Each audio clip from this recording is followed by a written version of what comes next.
Dalam hidup ini ada hal-hal yang pasti dan ada hal-hal yang tidak pasti. Salah satu hal yang pasti adalah setiap yang hidup pasti akan mati. Dan salah satu hal yang tidak pasti adalah kapan saat yang hidup itu mengalami kematian.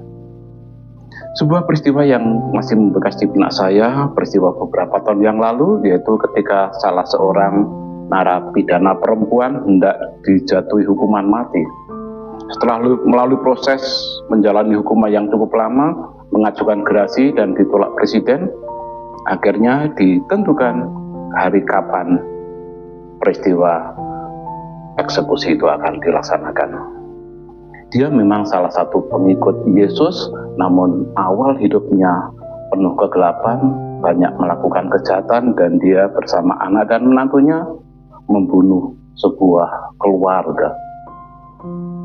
Akhirnya anaknya, menantunya, dan dia sendiri akhirnya dijatuhi hukuman mati. Beberapa hari menjelang eksekusi, banyak wartawan yang mencari dia. Salah satu wartawan yang berhasil menemui dia merasa kaget karena dia berpikir dia akan menjumpai seorang perempuan yang berwajah kusut, kuyu, tidak bergairah. Tetapi ketika bertemu, wartawan kaget karena narapidana yang akan dieksekusi mati itu wajahnya begitu segar, sangat ceria, tanpa ada ketakutan. Dan tentu ini membuat wartawan heran, dan wartawan itu mengajukan pertanyaan kepada nabi tersebut. Nabi perempuan itu menjawab, setiap orang akan mati, hanya caranya berbeda-beda. Ada yang karena sakit dahulu, ada yang karena kecelakaan, ada yang karena ditembak. Saya mati nanti akan dengan cara ditembak.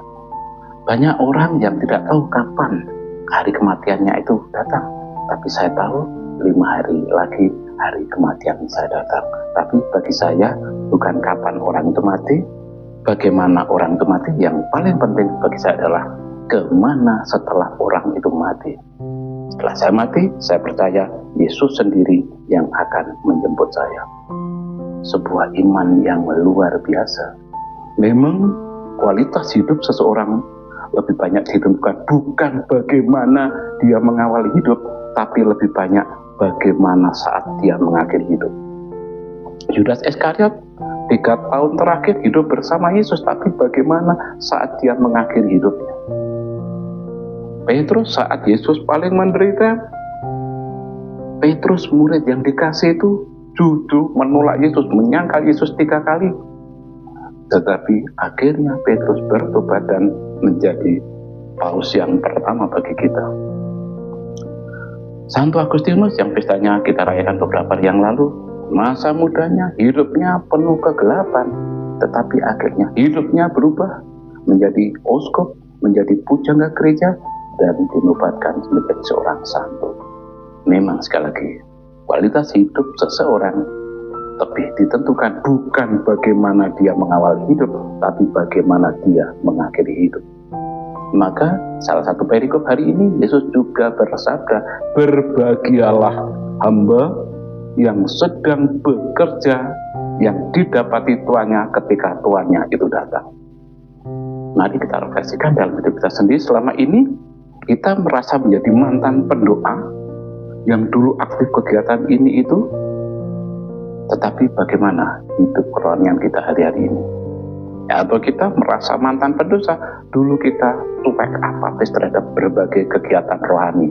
Tapi apakah hari-hari ini kita juga sudah berperan sebagai seorang pelayan yang setia, pelayan terhadap keluarga, pelayan terhadap sesama? Senyampang masih bisa kita lakukan. Mari senantiasa berusaha menjadi pelayan yang baik, melayani keluarga sebaik yang bisa kita lakukan, melayani sesama sebaik yang bisa kita lakukan. Mendapat penempatan di kota Batang, untung boleh berangkat bertiga.